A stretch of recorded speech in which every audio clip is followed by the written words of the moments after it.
출애굽기 오늘은 12장 1절에서 20절까지만 같이 읽도록 하겠습니다. 여호와께서 애굽 땅에서 모세와 아론에게 일러 말씀하시되 이달을 너희에게 달의 시작 곧 해의 첫 달이 되게 하고 너희는 이스라엘 온 회중에게 말하여 이르라.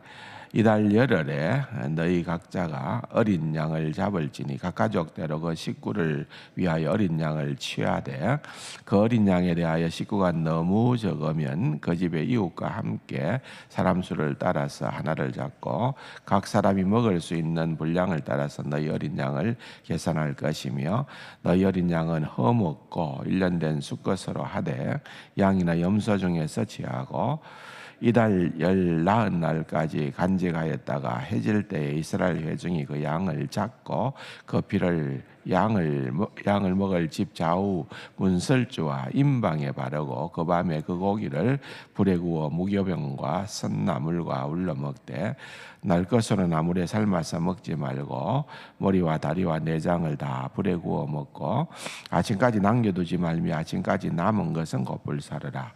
너희는 그것을 이렇게 먹을지니 허리에 띠를 띠고 발에 신을 신고 손에 지팡이를 잡고 급히 먹어라. 이것이 여호와의 유월절이니라.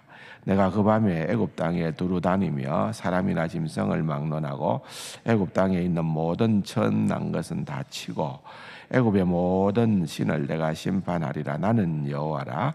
내가 애굽 땅을 칠 때 그 피가 너희가 사는 집에 있어서 너희를 위하여 표적이 될지라. 내가 피를 볼 때에 너희를 넘어가리니 재앙이 너희에게 내려 멸하지 아니하리라.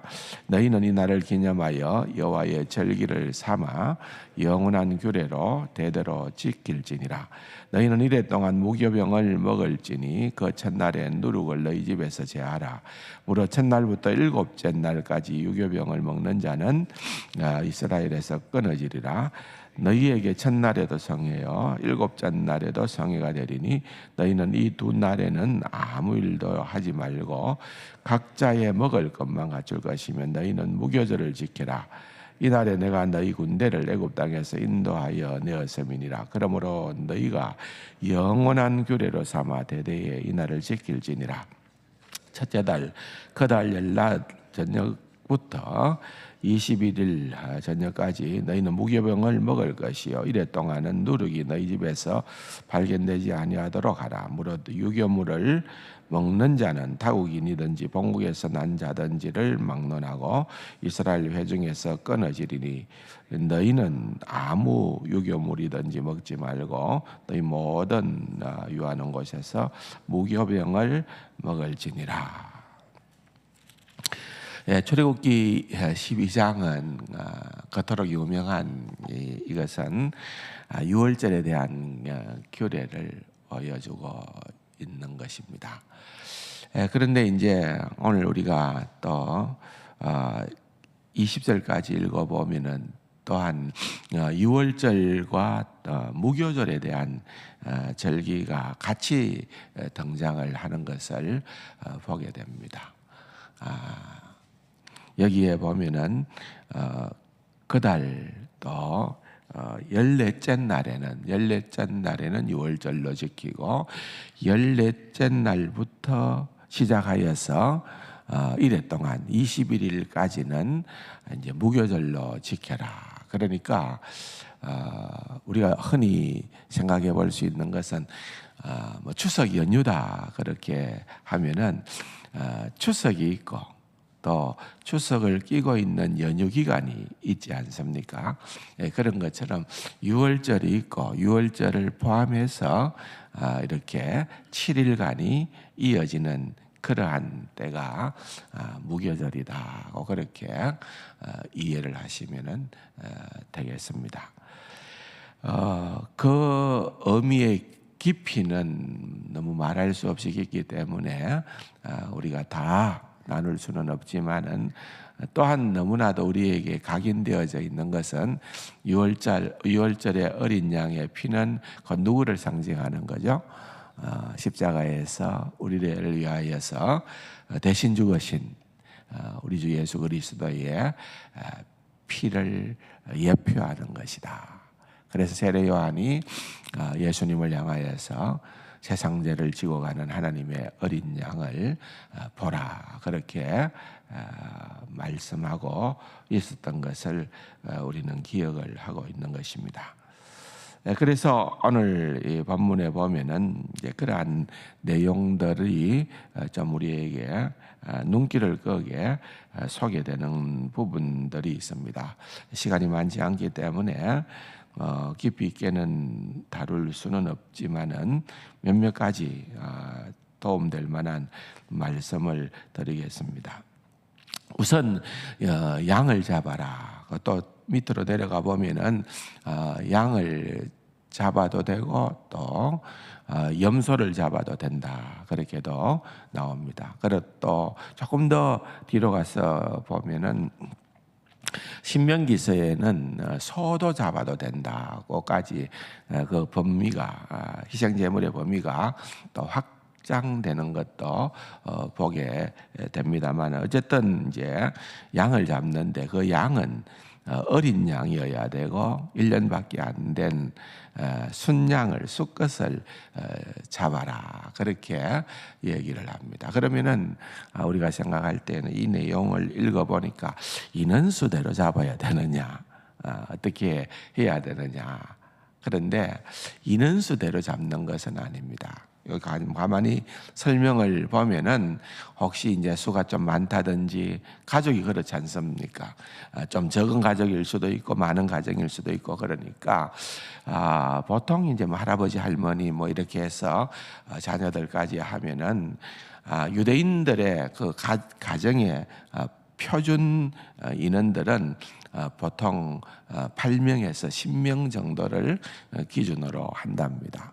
그러면은 그 기준으로 해서 어린 양 한 마리를 잡는 겁니다. 그래서 나누어 취하는 거죠. 그래서 먹게 되는 것인데, 그러나 혹시 또 인원이 얼마 안 되는, 뭐 서너 명밖에 안 되는 그런 가정들도 있을 거 아닙니까? 그러면은 이제 많고 적은데 따라 가지고 그것을 약간씩 서로 나누어라 하는 그런 말씀이 앞부분에 등장을 하는. 그러니까 여기에 특별히 여러분들이 주목해야 될 단어 가운데 하나는 2절에 이달을 너희에게 달의 시작 곧 해의 첫 달이 되게 하고, 3절에 너희는 이스라엘 온 회중에게 라고 하는 우리에게 익숙한 표현의 단어가 나옵니다만은, 사실은 성경에서 온 회중이라는 표현은 여기가 처음 등장합니다. 처음 등장하고 그 뒤로 백수십 번이나 성경에 굉장히 이 단어가 많이 등장을 하고 있습니다만, 어쨌든 가족이라는 의미를 담고 있는 것입니다. 2절에 이 달을 해의 첫 달이 되게 하고 달의 시작이 되게 하라는 말은, 이제 이 6월절을 기준으로 해서 하나님의 시간표가 주어진다, 그 말입니다. 우리가 더 이상 세상의 시간표대로 살아가는 그러한 존재가 아니고, 하나님의 구원 계획과 놀라운 역사에 포함되어진 그러한 자들로서 살아갈 수 있는 그런 특권을 누리게 되어졌다 하는 것을 우리에게 말하고 있는 것입니다. 결국은 그들이 구원을 얻은 것은 우리가 잘 아는 것처럼 그 피 때문이죠. 피가 있는 곳은 영어로는 이제 패스오버이라고 그러면, 6월절을 패스오버이라고 그러잖아요. 그러니까 넘었다, 건너 뛰었다, 그 말입니다. 6월했다, 그 말이기 때문에 하나님의 6월절이라고 그렇게 묘사를 하고 있는 것을 보게 되는 것입니다. 그런 내용들이 이제 쭉 정장을 하고 7절 이하에 좀 더 구체적으로 어떻게 피를 바를 것이고, 또 어떻게 음식을 먹을 것이고, 또 거기에 보면은 어떻게 남겨두지 말라, 또 너희는 이렇게 먹을지니 허리에 띠를 띠고, 허리에 띠를 띈다는 것은 성경에서 자주 등장하는 표현입니다만은, 이것은 어떤 표현인가 하면은 여행자의 그러한 모습을 보여주기도 하고 또 달리기를 할 때에 뭔가 달리기를 경주를 할 때에 허리띠를 띠기도 하고 또 이제 전쟁터에 나갈 때에 허리에 띠를 띠고 하는 그러한 표현들이 등장을 하는데 긴박성을 얘기하겠죠. 또 발에다 실을 신고 손에다가는 지팡이를 잡고 어떻게 보면은 이제 하나님께서 명령하시는 대로 새로운 목적지를 향한 새로운 여행을 시작하는 그런 이 순례자의 여정을 보여주는 그런 표현이기도 합니다. 그리고 여기에 보면은 급히 먹으라는 표현이죠. 사실 거기에 14절 이하의 무교절에 대한 규례도 보면은 말 그대로 무교절이라고 하는 것은 누룩이 없도록 하라는 거 아니에요? 누룩이 없는 빵이라고 하는 것은 이제 누룩이 있는 것은 유교병이고 누룩이 없는 빵은 무교병인 거죠. 그런데 여러분 아는 것처럼 모든 빵은 이제 누룩이 들어가야 부풀기도 하고 또 냄새도 좋고 또 맛도 납니다. 그러나 그렇게 하려면 시간이 걸리는 거죠. 모든 것은 시간이 걸리는 거예요. 그래서 이 조금 전에 우리가 또 1년 1도 성경을 읽으면서도 그런 장면이 나왔습니다만은 무교병을 대접한다는 말은 예상치 못한 그러한 손님을 접대해야 되는 그런 경우에는 미리 누룩을 넣어서 한 것이 없으니까 그냥 급하게 빵을 구워서 대접할 때에는 그건 무교병이 되는 거예요. 누룩이 없는 겁니다. 그러면은 이건 뭘 의미하느냐? 우리가 잘 아는 것은 오늘 본문 전반적으로 흐르는 내용에 보면은 누룩을 제해야 되고 그것을 끝까지 다 먹으면은 유교병을 이래 동안에 먹는 자는 벌을 받게 되어 있는 것을 볼 때 이것은 우리의 죄를 상징적으로 거룩을 유지를 해라라고 하는 그러한 표현으로 받아들이는 것은 지극히 당연한 해석이다고 볼 수 있습니다. 그러나 한 가지만 더 보탠다고 한다면은 이것은 여러분들 다른 것이 아니라 적극적인 순종을 의미하는 거예요. 적극적인 순종. C.S. 루이스가 쓴 유명한 책이 있죠. 뭡니까? 스크루테이프의 편지라고 하는, 그러니까 스크루테이프라고 하는 사탄의 왕이 그의 조카 사탄에게 어떻게 하면 믿는 자들을 뭐라 그럴까요? 넘어뜨릴 수 있을까 하는 그런 나름대로의 전략 회의를 하는 내용들을 중심으로 해가지고서 교훈을 주는 그런 이제 책인데 거기에 보면은 그 전략 회의에서 등장되어지는 사탄의 즐겨서는 무기가 뭔가 하면은 고난을 주자. 고난을 주면은 넘어질 거다. 신앙 포기할 거다. 해보니까 안 되더라는 거죠. 또 달콤한 유혹을 해볼 거다. 주자. 그것도 별로 재미를 못 봤어요. 그래서 최종 병기가 뭐냐? 활이 아니고 그 최종 병기는 이렇게 더디게 하겠다고 결심하게끔 점점 마비를 시키고 점점 무감각하게 만들어 가지고 하나님의 말씀에 어떤 도전이 들어올 때에 알겠습니다. 네, 순종하겠습니다. 결단은 하지만은 오늘은 아니고요. 더딘 순종을 하게끔 하는 것이 가장 효율적인 그러한 그 사탄의 전략이다라고 하는 것을 얘기를 하고 있습니다. 켈빈은 느린 순종은 사단을 부르는 순종이다. 그렇게 표현을 했습니다. 여러분, 순종이라는 것은 결국은 자기 부인이에요. 그렇지 않습니까?